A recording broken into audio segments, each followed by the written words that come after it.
we can go back to talking about customer comfort and consultant confidence just a little bit. It's kind of funny. I had a situation where a sales consultant, newer hire, but definitely from more of an old school mentality. And again, when I say old school, I'm not being critical. I'm just saying there are differences. There's more intensity. There's more enthusiasm. You don't want to go overboard with the enthusiasm and the intensity anymore, though, because that will scare people away. But anyway, caught a customer in a lie.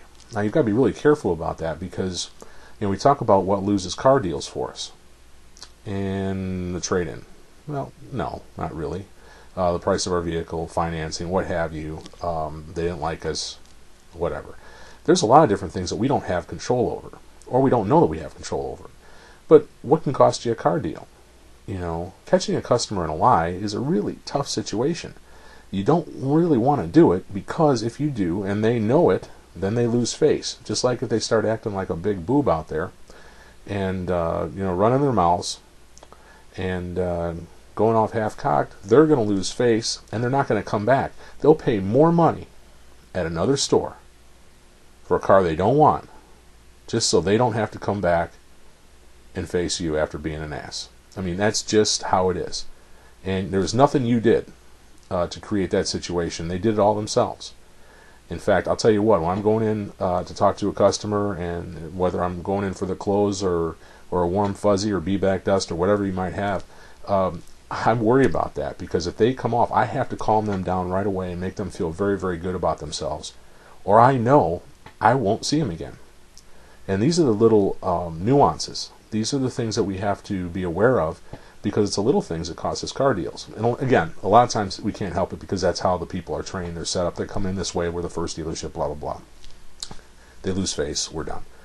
And we have to be skilled enough in follow-up to go ahead and smooth that over if we can. But yeah, there's a lot of different reasons. And they don't like our car. They just don't like our car. We can be the best salespeople in the world, but guess what? If they don't like the product, they're not going to buy the product. Okay? In a lot of cases, you have people that are on the fence, or they don't really care, or they're indifferent, and you can go ahead and sell them something because you're a salesman and you're good. But if they don't like the product, or if they like something else better, you're not going to get it. And it's something that you should not be talked down to for. I mean, it's something that is just going to happen from time to time. And that's why closing percentages are 20-25%, 30 if you're really good, and 40 on B-backs, or 50 on B-backs and repeats, even better than that. But the fact of the matter is that it's not 100%. It's not 80%. And the matter of fact is also that if it didn't matter about the product, it'd only really be one product. We have to go ahead and understand that there's a lot of different things for these people to choose from, and it's a lot of it's about us too. A lot of it's about us, but they have to like the product, and it's a tough situation. You don't want to let the customer go. You want to get them in the door. That's another thing that I've noticed at a lot of facilities, is that get them in the door, get them in the building.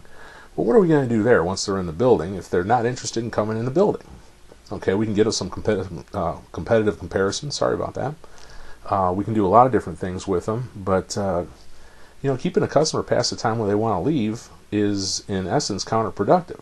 Now, let's go back to B-backs. There are stores that do not believe in them at all. They figure that customer leaves, they're not coming back. Now, the neat thing about this is it's more and more true now, because they're doing more and more of their research online. Whereas before they were not. They had to visit the facilities. So you do have a bit more of a captive audience. You do have an opportunity to close more often than probably we have in the past. So these are things to think about.